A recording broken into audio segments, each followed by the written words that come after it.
ازدواجی ذمہ داریوں کی اگر بات کریں تو سیدہ ام رومان رضی اللہ تعالیٰ عنہ اپنے خاوند کی بہترین معاون ثابت ہوئی۔ سیدنا ابو بکر صدیق رضی اللہ تعالیٰ عنہ اپنی بیوی کے لیے بہترین رفیق حیات ثابت ہوئے، اور ان دونوں سے بڑھ کر زیادہ سعادت مند کون ہو سکتا ہے جس کے گھر میں اعلیٰ و ارفع، بہتر و برتر رسول مقبول صلی اللہ علیہ وآلہ وسلم روزانہ قدم رنجہ فرماتے ہوں۔ ان کی خوش نصیبی کے کیا کہنے جن کا گھر اللہ تعالیٰ نے بہتر و برتر فرشتہ وہی لے کر آتا ہو۔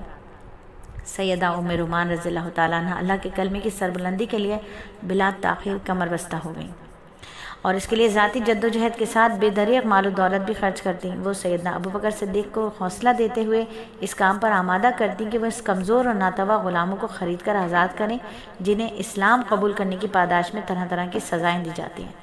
وہ عموماً ان کے خرید کردہ غلاموں کی آزادی کی نعمت سے سرفراز کرنے میں سیدنا ابو بکر صدیق کو ترغیب دلاتی تھی۔ عورت اگر دین کے کام میں لگ جائے نا تو یقین کیجئے نسلوں میں دین آ جاتا ہے، اور سیرت صحابیات ہمیں یہی سکھاتی ہے کہ دین کو اگر نسلوں میں لے کر جانا ہے تو پھر عورت کو دیندار بننا پڑے گا، عورت کو دیندار ہونا پڑے گا، دین نسلوں میں جائے گا۔ ایک عورت ہے جو اپنے ہسبینڈ کو ترغیب دلا رہی ہے، کیا ترغیب دے رہی ہے کہ جو غلام ایمان لانے کی وجہ سے غلامی کی زندگی، بدتر زندگی گزارے، ان کو خریدیے اور ان کو آزاد کیجیے۔ یہ سیرت صحابیات ہم کیوں سیکھ رہے ہیں؟ کیونکہ ہماری زندگیاں اس کا پرتو بن جائیں، ہم اس سیرت پر چلنے والے بن جائیں۔ تو ابو بکر صدیق جو ہیں انہوں نے کلمت اللہ کے لیے اپنی بیوی کی جانب سے حوصلہ افزائی اور تعاون دیکھا تو بہت خوش ہوتے اور طرز عمل کی ہر خوبی پر ترجیح دیتے۔ سیدہ ام رومان کو اس بات کا احساس تھا کہ اسلام نے اس پر گھر کے اندر اور باہر ذمہ داری کو نبھانے کا حکم دیا ہے۔ گھر کے اندر ان کے لیے ضروری ہے کہ وہ اپنے خاوند کی ضروریات کا خیال رکھیں، اپنے بچوں کی تعلیم و تربیت پر پوری توجہ دیں، اور کیسی دلچسپ صورتحال ہے کہ گھر میں ایک تر و تازہ کلی پرورش پا رہی ہے اور جسے پوری کائنات ام عائشہ صدیقہ رضی اللہ تعالی عنہ کے نام سے جانتی ہے۔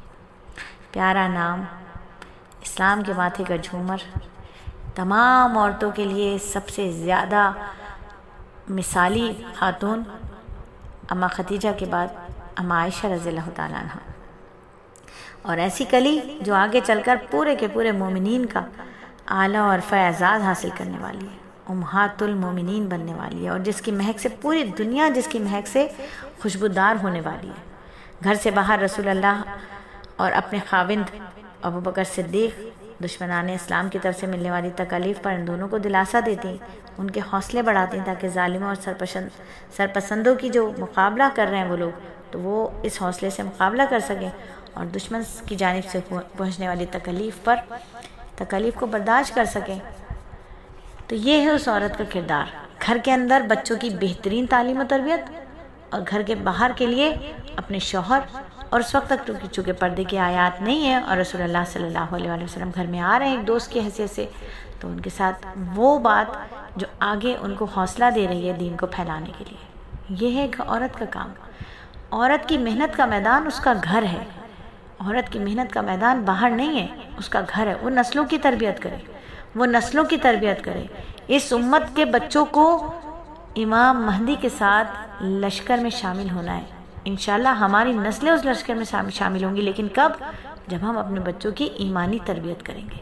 تو اپنے بچوں کی ایمانی تربیت کرنی، کیونکہ ایمان بچانا اس وقت بہت ہی ضروری کام ہے۔ اس وقت کیا، ہر وقت، پہلے بھی تھا، آج بھی ہے اور ہمیشہ رہے گا، کیونکہ ایمان ایسی دولت ہے جو ہمارے ساتھ ہوگی تو ہم ہر طرح کے فتنے کا مقابلہ کر سکتے ہیں۔ تو ہماری محنت کا میدان سیرت صحابیات کو پڑھنے سے پہلے بھی جو نبی صلی اللہ علیہ وسلم کی سیرت میں ہم نے پڑھا، جو بی بی فاطمہ کی سیرت میں ہم نے پڑھا، اور جو سیرت صحابیات میں ہم پڑھ رہے ہیں، وہ ہماری محنت کا میدان گھر کے اندر کا میدان ہے۔